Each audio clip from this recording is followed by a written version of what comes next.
आणि म्हणून आदिवासी आरक्षण बचाव कृती समितीच्या माध्यमातून हा भव्य आणि दिव्य अशा प्रकारचा सर्व पक्षीय सर्व संघटनेचे पदाधिकारी आदिवासी सकल समाज म्हणून आपण या ठिकाणी एकत्र आलेलो आहोत। डहाणूचे आमदार निकोले साहेब, ब्रायन लोबो, आमदार माजी आमदार भुसराम साहेब, माजी आमदार राजेश पाटील, आदिवासी एकता परिषदचे दत्ताजी, जयेंद्र दुबळा, त्याचप्रमाणे या ठिकाणी मंचावर उपस्थित दत्ता करपट असतील आणि ज्यांनी विशेष परिश्रम घेतला असं भरत वायडा, उपस्थित सर्व बंधू आणि भगिनींनो, खरं म्हणजे या ठिकाणी बंजारा आणि धनगरांनी 3 वर्षापासून या ठिकाणी कोर्ट कचेऱ्या केल्या। सुरुवातीला हायकोर्टमध्ये गेले, हायकोर्टामध्ये हरले, नंतर सुप्रीम कोर्टात गेले, सुप्रीम कोर्टात कॅव्हेट दाखल केली। आम्ही सगळे आदिवासी आमदार मिळून त्या ठिकाणी, कारण शेवटी वकील करायचे असेल, काउन्सिलर करायचे असेल त्याला पैसा लागतो आणि म्हणून त्यासाठी सगळे आदिवासी आजी माजी आमदारांनी त्या ठिकाणी निधी गोळा केला आणि आम्ही त्या सुप्रीम कोर्टामध्ये हायकोर्टामध्ये आपण त्या ठिकाणी केस जिंकलो। आणि त्यावेळेस परिस्थिती अशी होती की धनगरांच्या बाजूने सगळे त्या ठिकाणी त्यावेळेचे राज्यकर्ते सुद्धा होते, परंतु आदिवासींच्या बाजूने त्या ठिकाणी देखावा केला गेला की सरकार आणि इतर लोकप्रतिनिधी आदिवासींबरोबर आहेत। आणि म्हणून मित्रांनो, ही केस आपण हरता जिंकलेली आहे आणि म्हणून या खालच्या लेवलला काय घडतं हे आपल्याला फारसं त्या ठिकाणी कळत नाही। आणि म्हणून धनगरची मध्य प्रदेशमधले आणि महाराष्ट्रामधले ओराव आपली जी जमात आहे, ही ओराव ही आदिवासी आहे, त्याची उपजमात त्या ठिकाणी तत्सम जमात म्हणून धांगड आहे आणि धांगड ही आपली ओरावची एक उपजमात आहे आणि त्या धांगडचा त्या ठिकाणी फायदा घेतला आणि धनगर आणि धांगड आणि त्या ठिकाणी ते उल्लेख करतात की ड ऐवजी हा र आहे आणि म्हणून ही जी एंट्री दाखवली गेलेली आहे ही एंट्री अत्यंत चुकीची आहे। आणि म्हणून मित्रांनो, या ठिकाणी काय म्हणतो धचा माग करण्याचा सारखा तो प्रकार झालेला आहे, परंतु या ठिकाणी सगळे आदिवासी लोकप्रतिनिधी, तळोद्याची त्यावेळेचे आमदार माजी मंत्री पद्माकर वळवी आणि सुहास नाईक यांची आदिवासी हक्क संरक्षण समितीने त्या ठिकाणी कोर्टात दाखल केला आणि पुण्याची एक आपले डॉक्टरांची संघटना होती, त्यांनी केस दाखल केली, डॉक्टर दाभाडे आणि त्याच्या सहकार्याने, आणि परिणाम स्वरूप आपण त्या ठिकाणी केस जिंकलेली। आणि म्हणून मित्रांनो, या ठिकाणी बंजाराने सुद्धा त्या ठिकाणी मराठा समाजाने जसं हैदराबाद गॅजेटच्या त्या ठिकाणी आधार घेतलेला आहे, तशाच पद्धतीने बंजारा समाजाने सुद्धा एक 1884चा गॅजेट होता, 1909चा गॅजेट आहे, 1981चा गॅजेट आहे।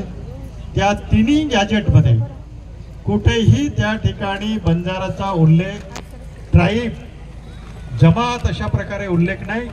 त्या ठिकाणी फक्त त्या ठिकाणी जाती आणि भटक्या विमुक्त म्हणून त्या ठिकाणी त्याचा उल्लेख केला आणि भटके विमुक्त उल्लेख केलेला असल्यामुळे त्या ठिकाणी त्यांना 3% आरक्षण त्या ठिकाणी दिलं होतं आणि अ ब क ड अशा पद्धतीने मिळून 11% त्यांना राज्यामध्ये त्यावेळेचे मुख्यमंत्री सुधाकरराव नाईक, वसंतराव नाईक त्यांनी स्वतःच्या समाजाचं हित जपून त्या ठिकाणी त्यांनी ते त्याच्यात समाविष्ट करून घेतलेला आहे, परंतु त्याला घटनेचा अधिकार नाही आणि म्हणून त्यांना या ठिकाणी राजकीय दृष्ट्या आरक्षण पाहिजे आहे, त्यांना मेडिकलमध्ये त्या ठिकाणी त्यांना आरक्षण पाहिजे आहे, नोकऱ्यांमध्ये त्यांना त्या ठिकाणी आरक्षण पाहिजे आहे, त्यांना बाकी आरक्षण नको आहे। फक्त या 3 गोष्टींसाठी त्यांना आरक्षण पाहिजे आहे। आणि म्हणून मित्रांनो, दुसऱ्या याच्यामध्ये 1909च्या गॅजेटमध्ये त्या ठिकाणी कुणबी मराठा म्हणून त्या ठिकाणी बंजाराचा उल्लेख, कर्नाटकमध्ये त्यांना शेड्यूल कास्ट मध्ये त्यांचा उल्लेख आहे, राजस्थानमध्ये त्यांच्या त्या ठिकाणी शेड्यूल कास्ट मध्ये आहे, फक्त तेलंगणामध्ये त्यांना अनुसूचित जमातीमध्ये त्या ठिकाणी उल्लेख केले गेलेला आहे, तोही हैदराबाद गॅजेटचा आधार घेऊन. परंतु त्या ठिकाणी राज्यपालाचा अध्यादेश आहे.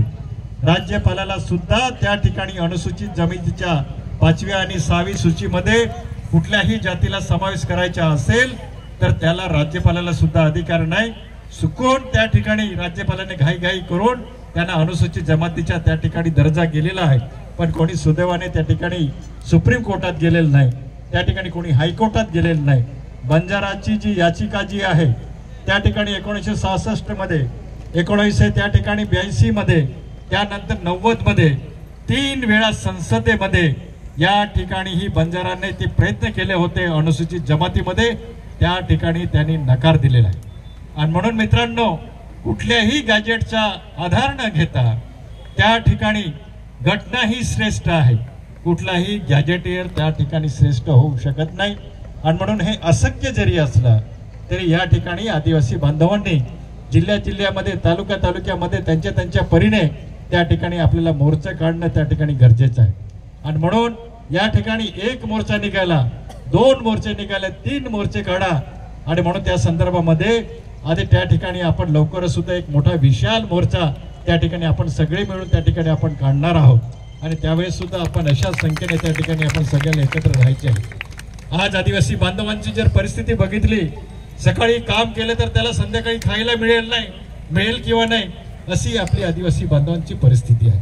आणि अशामुळे या ठिकाणी धनगरांकडे सुद्धा कोणाकडे 100 एकर जागा आहे, कोणाकडे 50 एकर आहे, कोणाकडे 20 एकर आहे, कोणाकडे 10 एकर आहे, कोणाकडे 5 एकर आहे, कोणाकडे 2 एकर आहे.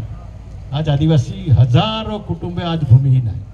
जे वन हक्क पट्ट्याच्या जागा दिल्या आहेत त्याही त्या ठिकाणी काही कारणामुळे त्या ठिकाणी त्याचा भंग केला, म्हणून ते सुद्धा काढून घ्यायचं त्या ठिकाणी प्रयत्न चालू आहे. आणि म्हणून मित्रांनो, ही रात्र वैर्याची आहे. आणि म्हणून सगळ्यांनी डोळ्यात तेल घालून आपल्या आदिवासींच्या हक्कासाठी या ठिकाणी लढले पाहिजे. मगाशी मला एका पत्रकाराने विचारलं की गावी साहेब, तुम्ही सत्ताधारी पक्षात आहात आणि सत्ताधारी पक्षात आल्यानंतर तुम्ही या ठिकाणी मोर्चामध्ये आहात. मी त्यांना एकच उत्तर दिलं, पहिला मी आदिवासी आहे, नंतर मी ते कुठल्या पक्षाचा आहे त्या पक्षाचा प्रतिनिधी आहे. आणि म्हणून मित्रांनो, ज्या समाजात जन्म घेतला त्या समाजाचं आपल्याला देण लागतं आणि त्या समाजासाठी जे जे शक्य असेल ते करायची आमच्या या ठिकाणी स्टेजवर किंवा समोर बसलेला आहे. सगळ्यांची आमची तयारी आहे. तुमचं फक्त फिजिकली त्या ठिकाणी आम्हाला तुमचा सपोर्ट आहे. एवढंच बोलून या ठिकाणी मी इथेच थांबतो. आणि निश्चितच या ठिकाणी ट्रायबल ॲडव्हायझरी कमिटीची जी मीटिंग आहे त्या मीटिंगमध्ये कोणाला समाविष्ट करून घ्यायचे असेल त्याला TRI ट्रायबल रिसर्च सेंटर आहे, त्याचं परवानगी घ्यावी लागते. अनुसूचित जमातीच्या आयोगची परवानगी घ्यावी लागते. लोकसभेमध्ये हे विधेयक पारित करावं लागतं. त्यानंतर राष्ट्रपती त्या ठिकाणी अध्यादेश काढतं. यामुळे त्यानंतर पहिले ट्रायबल ॲडव्हायझरी कमिटीमध्ये आम्ही सगळे आदिवासी आमदार त्याचे त्या ठिकाणी सभासद आहोत. आणि हे जोपर्यंत ती प्रोसिजर पूर्ण होत नाही तोपर्यंत कुणाला समाविष्ट करून घ्यायचं त्या ठिकाणी शक्य होणार नाही. पण तरी सुद्धा आपण जागृत राहणं अत्यंत गरजेचं आहे. आणि या संदर्भात मुख्यमंत्री, उपमुख्यमंत्री त्यांच्या समोर या ठिकाणी हा सगळा इश्यू त्या ठिकाणी आपण मांडण्याचा निश्चितच प्रामाणिकपणे प्रयत्न करू. आणि हे आम्ही होऊ देणार नाही असं या ठिकाणी निश्चित शब्दामध्ये या ठिकाणी मी आपल्याला सांगू इच्छितो. एवढंच बोलून इथेच थांबतो. जय जोहार.